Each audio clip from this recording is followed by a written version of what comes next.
उत्तर प्रदेश की संस्कृति का एक ऐतिहासिक पूर्वकाल है। इसमें निम्नलिखित में से कौन सम्मिलित है? बुद्ध, राम, नवाब, महाराज। तो इसका सही आंसर है सी, बुद्ध, नवाब और महाराज। राम नहीं है। क्यों नहीं है, आइए देखते हैं डिस्क्रिप्शन बॉक्स में। इतिहास को उपलब्ध स्रोतों के आधार पर दो भागों में बांटा गया है, प्रागैतिहासिक काल और दूसरा ऐतिहासिक काल। ऐसा काल जिसका ज्ञान पुरातात्विक साक्ष्यों के आधार पर हो उसे प्रागैतिहासिक काल कहते हैं, जबकि ऐतिहासिक काल का लिखित साक्ष्य उपलब्ध है। प्रश्न में दिए गए विकल्पों में से बुद्ध, नवाब तथा महाराज के संबंध में पर्याप्त प्रामाणिक लिखित साक्ष्य उपलब्ध हैं, जबकि राम के संबंध में जानकारी रामायण महाकाव्य से ही हो पाती है। यह भी लिखित महाकाव्य है, लेकिन इसे प्रामाणिक साक्ष्यों के रूप में स्वीकार नहीं किया जा सकता।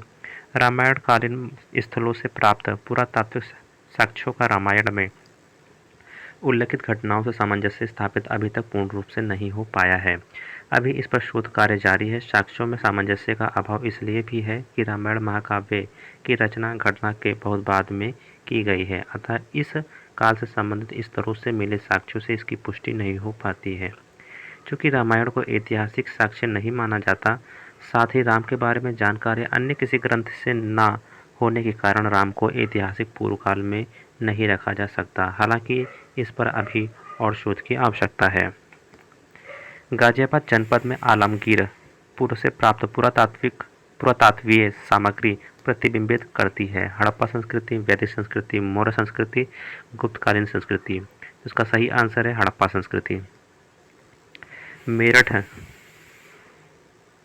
जनपद में आलमगीरपुर से प्राप्त पुरातात्वीय सामग्री हड़प्पा संस्कृति को प्रतिबिंबित करती है। इसकी खुदाई वर्ष 1958 में यज्ञदत्त शर्मा द्वारा करवाई गई। हिंडन नदी के तट पर स्थित यह हड़प्पा सभ्यता का पूर्वी पूरा स्थल है, जो हड़प्पा संस्कृति की उत्तरकालीन अवस्था का प्रतिनिधित्व करता है। प्रश्न में आलमगीरपुर गाजियाबाद में दर्शाया गया है, जबकि हड़प्पा संस्कृति का यह स्थल मेरठ में है। निम्न में से सिंधु सभ्यता से संबंधित कौन से केंद्र उत्तर प्रदेश में स्थित हैं? नीचे दिए गए कोटों से सही उत्तर का चयन कीजिए। कालीबंगा, लोथल, आलमगीरपुर, हुलास। इसका सही आंसर है डी, यानी कि 3 और 4, आलमगीरपुर और हुलास।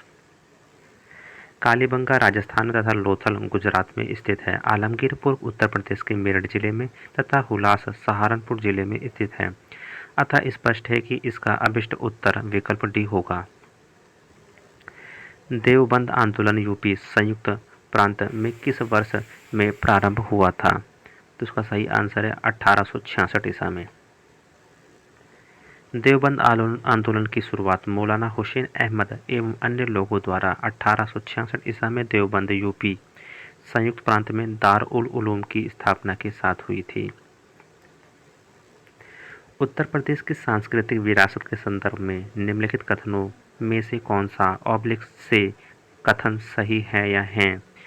इस प्रदेश के अनेक उत्खनित पुरास्थलों से वैश्विक संदर्भ में कृषि के प्राचीनतम प्रमाण प्राप्त हुए हैं।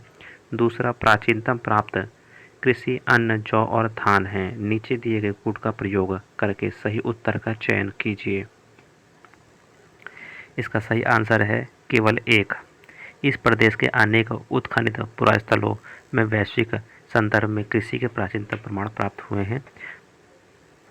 उत्तर प्रदेश के अनेक उत्खनित पुरास्थलों से वैश्विक संदर्भ में कृषि के प्राचीनतम प्रमाण प्राप्त हुए हैं। नवीनतम खोजों के आधार पर भारतीय उपमहाद्वीप में प्राचीनतम कृषि साक्ष्य वाला स्थल उत्तर प्रदेश के संत कबीर नगर जिले में स्थित लहुरा देव है। यहाँ से 9000 ईसा पूर्व से 7000 ईसा पूर्व के चावल के साक्ष्य प्राप्त हुए हैं। धान के अलावा किसी अन्य के साक्ष्य उत्तर प्रदेश से प्राप्त नहीं है, अतः केवल कथन 1 सही है।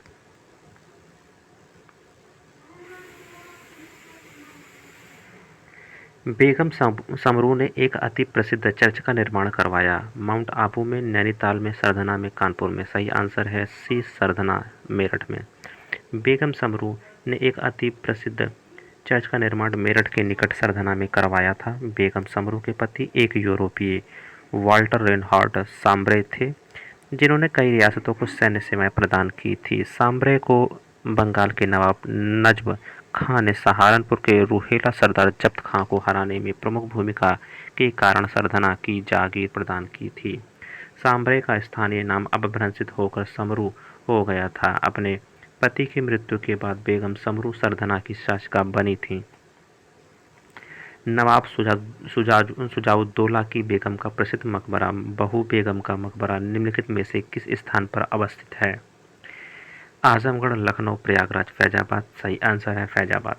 नवाब शुजाउद्दौला की बेगम रानी ब्रैड बेगम उन्मातुज जोहरा बानो उर्फ बहू बेगम का मकबरा फैजाबाद अयोध्या में अवस्थित है, जिसे अपनी प्रिय बेगम की स्मृति में बनवाया था। यह परिसर अब भारतीय पुरातत्व विभाग के अधीन है और सिया बोर्ड समिति द्वारा इसका प्रबंधन किया जाता है। निम्नलिखित में कौन सा एक सुमेलित नहीं है? जोश महिलाबाद, रघुपति सहाय फिराक कानपुर, जिगर मुरादाबाद, चक बस्त लखनऊ। तो सही इसका आंसर हो जाएगा बी, रघुपति सहाय फिराक कानपुर, जो कि गलत है। इसका सही हो जाएगा इलाहाबाद। अब प्रयागराज में रघुपति सहाय फिराक की कर्मभूमि एवं गोरखपुर जन्मभूमि थी। वह इलाहाबाद विश्वविद्यालय में अंग्रेजी विभाग में शिक्षक थे। कानपुर से उनका कोई संबंध नहीं था। निम्न युग्मों में से कौन सुमेलित नहीं है? अमीर खुसरो एटा से, मिर्जा गालिब आगरा से, जोश महिलाबाद से, राम प्रसाद बिस्मिल इलाहाबाद से। राम प्रसाद बिस्मिल इलाहाबाद से नहीं है, बल्कि यह शाहजहांपुर से बिलोंग करते हैं। ये महान क्रांतिकारी और चंद्रशेखर आज़ाद के सहयोगी थे। काकोरी कांड अब जो है काकोरी एक्शन कहते हैं इस घटना को। जो काकोरी कांड जो था उसको अब काकोरी एक्शन के रूप में मतलब इतिहास की किताबों में उल्लेखित किया जाएगा, ऐसा शासनादेश भी प्राप्त हुआ है। में वर्ष 1927 में गोरखपुर में इन्हें फांसी दी गई थी। अमीर खुसरो का जन्म 1253 ईसा में पटियाली एटा में हुआ था। वर्तमान में पटियाली नवगठित जनपद कासगंज में स्थित है। मिर्जा गालिब आगरा तथा जोश महिलाबाद से संबंधित थे। निम्नलिखित में से किसका जन्म आगरा में हुआ था?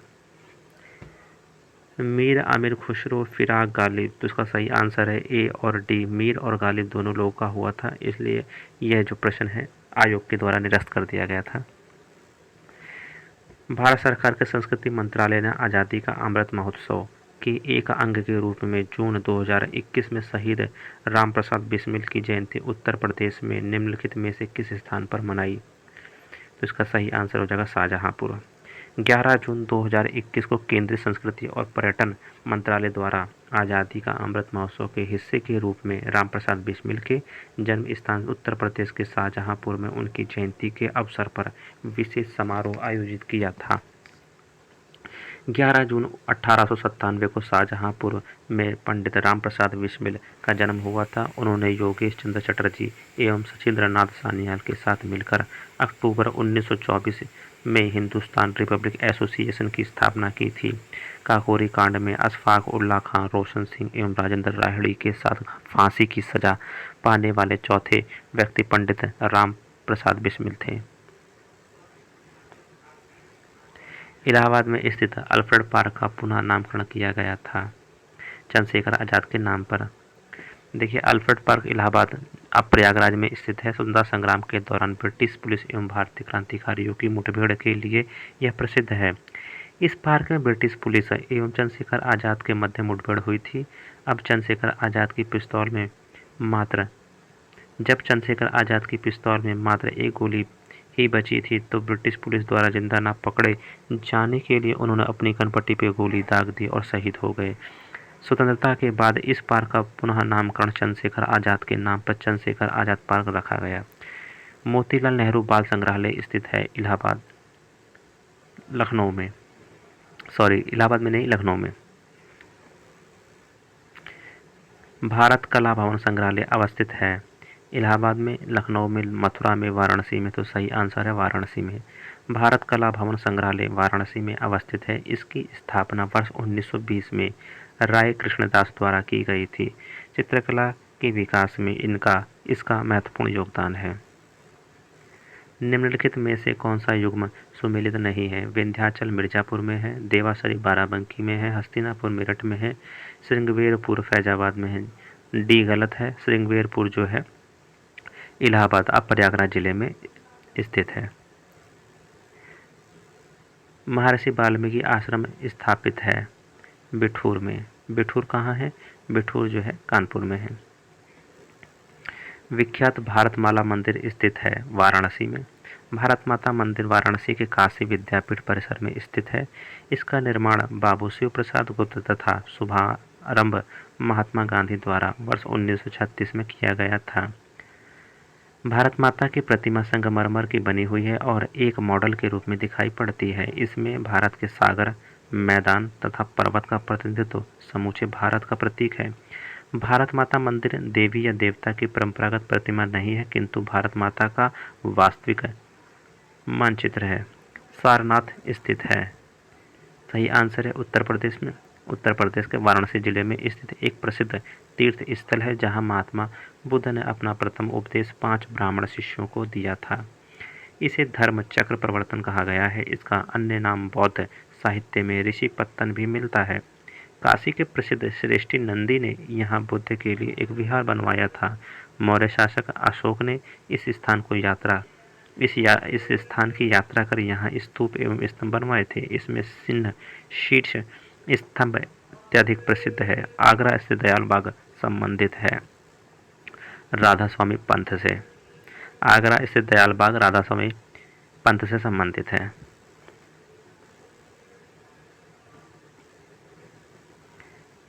सूची 1 को सूची 2 से सुमेलित कीजिए और नीचे दिए गए कूट से सही उत्तर चुनिए। फतेहपुर सीकरी,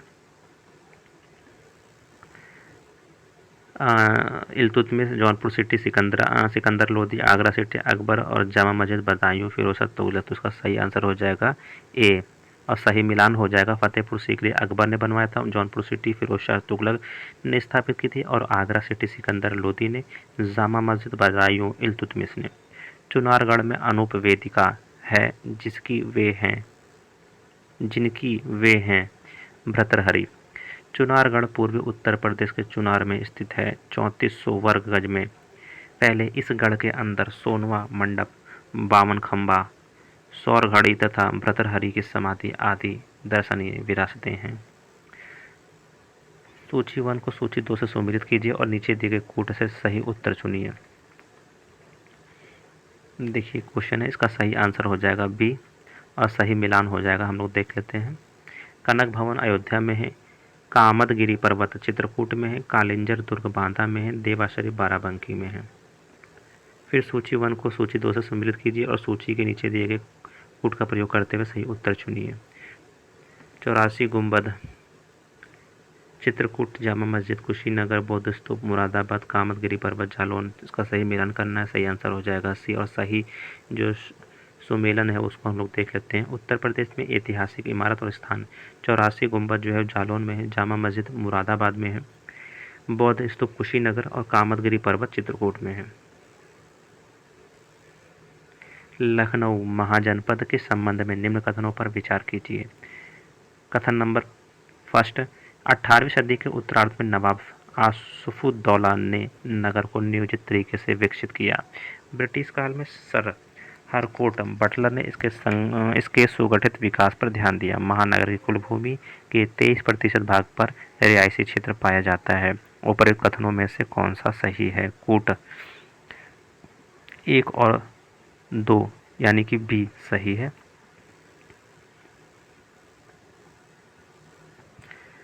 (1775) ईसा में नवाब साफुद्दौला ने अपनी राजधानी फैजाबाद अब अयोध्या से लखनऊ स्थानांतरित किया और राजधानी को नियोजित रूप से विकसित किया। आगे ब्रिटिश रेजिडेंट हरकोट बटलर ने भी इसके विकास में योगदान दिया। लखनऊ नगर निगम के सिटी डेवलपमेंट प्लान के अनुसार महानगर के 54.98% भूमि पर रिहायशी क्षेत्र विस्तृत है। अतः कथन 3 सत्य है। अतः कथन 3 जो है वो असत्य है। कहने का मतलब ये है कि कथन 3 जो है वो असत्य है और कथन 1 और 2 जो है सत्य है, इसलिए इसका आंसर सही हो जाएगा बी। सूची 1 और सूची 2 को सुमेलित कीजिए तथा नीचे दिए गए कूट से सही उत्तर चुनिए। कांग्रेस का अधिवेशन और उत्तर प्रदेश में कांग्रेस अधिवेशन का स्थान। 1892 तो इसको आप देख लीजिएगा, इसका सही मिलान हम लोग देख लेते हैं डायरेक्ट, समय बच जाएगा। 1892 इलाहाबाद में हुआ था, अध्यक्ष इसके WC बनर्जी थे। 1905 में वाराणसी में हुआ था, अध्यक्ष गोपाल कृष्ण गोखले थे। 1936 में लखनऊ में हुआ था, अध्यक्ष जवाहरलाल नेहरू थे। 1946 में मेरठ में हुआ था, अध्यक्ष JP कृपलानी थे। निम्न में से उत्तर प्रदेश के किस जनपद में कालिंजर का किला स्थित है? तो सही आंसर है बांदा। उत्तर प्रदेश के बांदा जिले में स्थित कालिंजर का किला बुंदेलखंड का ऐतिहासिक और सामरिक दृष्टि से महत्वपूर्ण किला था। प्राचीन काल में यह जेजाक भुक्ती साम्राज्य के अधीन था। 1569 ईसा में अकबर ने इस किले को जीत लिया और बीरबल को उपहार स्वरूप प्रदान किया था। यूपी को समय समय पर दिए गए नामों को संबंधित वर्षों से सुमिलित करें और कूट से उत्तर प्राप्त करें। देख लीजिए, ये क्वेश्चन है, इसका सही हम लोग देखते हैं। उत्तर पश्चिमी पड़ा था 1836 में। आगरा और अवध का संयुक्त प्रांत 1902 में इसका नाम पड़ा था, और संयुक्त प्रांत नाम पड़ा था 1937 में, और उत्तर प्रदेश जो नाम है वो 1950 में पड़ा था। उत्तर प्रदेश दिवस की किस तिथि को मनाया जाता है? उत्तर प्रदेश दिवस किस तिथि को मनाया जाता है? इसका सही आंसर हो जाएगा 24 जनवरी। उत्तर प्रदेश सरकार प्रतिवर्ष 24 जनवरी को उत्तर प्रदेश दिवस मनाती है। इस दिन वर्ष 1950 में तत्कालीन यूनाइटेड प्रोविंस का नाम बदलकर उत्तर प्रदेश किया गया था। उत्तर प्रदेश ने वर्ष 2018 में प्रथम बार प्रदेश के स्थापना दिवस को मनाया था। तो ये था उत्तर प्रदेश